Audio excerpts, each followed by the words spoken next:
What's up everyone, Vu of Envu Films, and I am back with another idiotic video for you to watch. And today's idiotic video is about the perfect lens for your gimbal, which is idiotic in itself because there is no such thing as the perfect lens for your gimbal.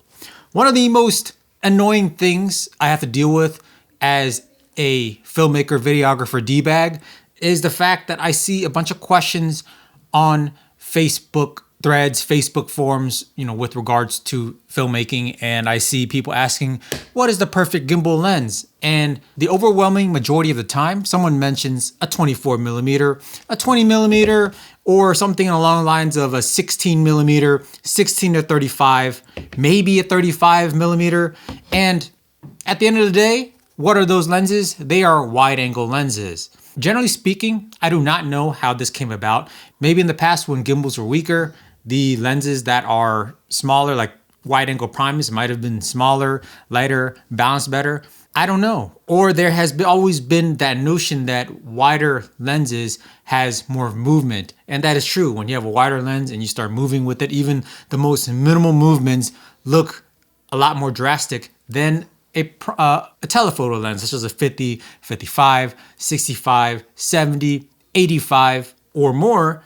It doesn't move as much when you're walking forward or backwards compared to a wide angle lens. So in that case, I do understand if you want the maximum amount of movement in your shot, a wide angle lens is better. However, I'm here to tell you, like everything in life, there is a time for everything. There is a specific thing for whatever it is you're trying to do.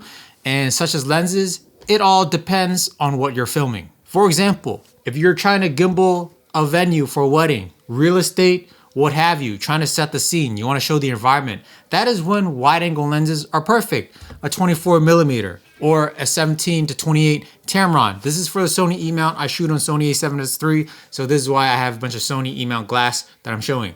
Anything around like 10 millimeters to 24 millimeters would have a nice grand effect on whatever it is, the environment you're trying to show. Or if you want that really epic shot, yes, 24 millimeter or wider would look great for like that next epic wide shot. You get low with the gimbal and it looks great. However, when 24 millimeters, maybe even up to 35 millimeters, when a wide angle lens up to possibly 35 millimeters do not work too well is when you're trying to shoot someone's portrait. Okay, what I mean is when you're trying to shoot their portrait really close, maybe chest up, especially when you have. So right now I'm filming on a 35 millimeter is not too bad. As you can see the corners, it kind of stretches my hands a little bit. My hands aren't this big compared to my face. It's just the edges of a wider angle lens tend to stretch objects, and in the middle, it tends to narrow them down. The reason why I'm using a wider angle lens for a lot of my YouTubes, I like to show a little bit of environment, but also it's a little bit better on my face because I'm not exactly the most slimmest dude. My face is slightly round right now, and the lens kind of helps chisel it out a little bit. If I shoot with a 55 millimeter or even an 85 millimeter, it's going to make my face look square, more natural. But obviously I'm trying to avoid that because I'm a little bit on the puffy side right now. But with that being said, when you're filming like a couple, let's say for a wedding, and you have two of them and they're not exactly dead center, they're like on the edges, the edges of the, if they're at the edges of the lens and you're filming them, they're walking on a wide angle lens, you end up stretching them, making them look all distorted. The only time I've ever seen effectively a wide angle lens being used on someone's portrait is when it's a horror movie or when they're trying to show that the person is mischievous, something's going on with them, because that distortion of their face helps sell the idea of something scary, something weird, or what have you in a movie. It does not work so well if you're trying to shoot someone's natural portrait, which is why when I film someone's portrait with a gimbal, such as a couple walking, etc., and I want like a maybe a chest up shot, I always go for a 50, 55, 85 type focal length because it properly shows them in like a more square, a more proper, which is why even in photography, 50 to 85, maybe 135, even to 200 is preferred for portraits because those are the best portrait lenses for people's faces, not just because of like the compression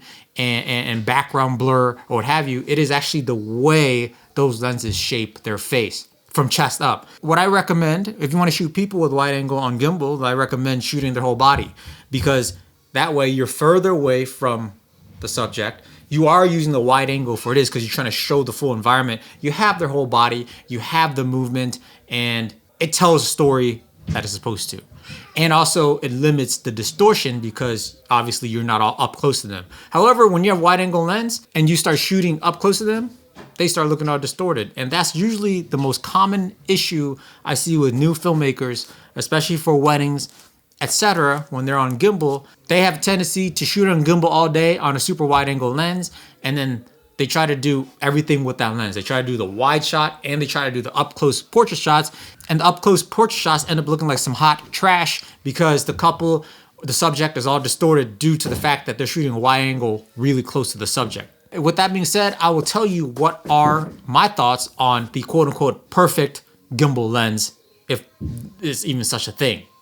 If you are a solo shooter, if you're shooting all by yourself and you need to get multiple different shots, you need to get a wide shot, you need to get a tight shot, I recommend using a 2470 lens. In this case, I have the Sigma 2470 DG-DN. DN stands for Deez Nuts lens for the Sony E-mount system. You could use any 2470 because these days, gimbals such as the DJI Ronin SC2 or RSC2 is one I recommend most people get because it's a $499 price, decent price. It could handle the payload of a mirrorless camera with cage, just as the A7S III with a 2470 DG-DN with no sweat at all. So this is what I recommend. Obviously, there's other gimbals out there that could handle the same setup. That is up to you what you want to do with your money, but that's the one I recommend. And the 2470 would enable you to get the wide shots. You get the portrait shots at 50 to 70, and that is that. Pro tip, if you are trying to balance a lens such as a 2470 where the barrel extends like this, it gets erected, then it gets shrinkage, it gets erected, then it gets shrinkage, then yes, you want to balance it somewhere in the middle, such as 45 millimeters or so. However, you also want to consider what focal length you are generally using. I have a tendency to shoot 50 to 70 the most, so I usually balance it at 50. And if I need to go to 70, it does not really stress the motor too much. And if I really have to, which is rarely when I do the 24 millimeter shot, I just go down to 24 millimeters real quick. I get the shot that I need on the gimbal and I just go right back to 50 and we're good to go. If you have a tendency to shoot wider, maybe you should balance at a 35. Maybe you could even balance at 24 if you're on that most of the time. And then you could extend to 70 even for like a very short period of time, maybe like a 5-minute shot. And then you could take it back 24 millimeters and you're good to go. So that is my tip on balancing a 2470 or any type of zoom lens where the barrel erects such as this to make use of the lens and to maximize the power and the stability of your gimbal. Now, if you have a second shooter for like a project, a wedding, what have you, then you have more choices. I could easily do a 55 prime or 85 prime on a gimbal to get the medium and tight shots, and the second shooter could stick with a wide angle 24 mil or Tamron 70-28, or even just use the Deez Nuts 2470 to get whatever shots I need my second shooter to get. At the end of the day, it is all depends on the story you are trying to tell. If you want good portrait shots, pleasing images for chest up shots, you should definitely go to medium tight focal lengths.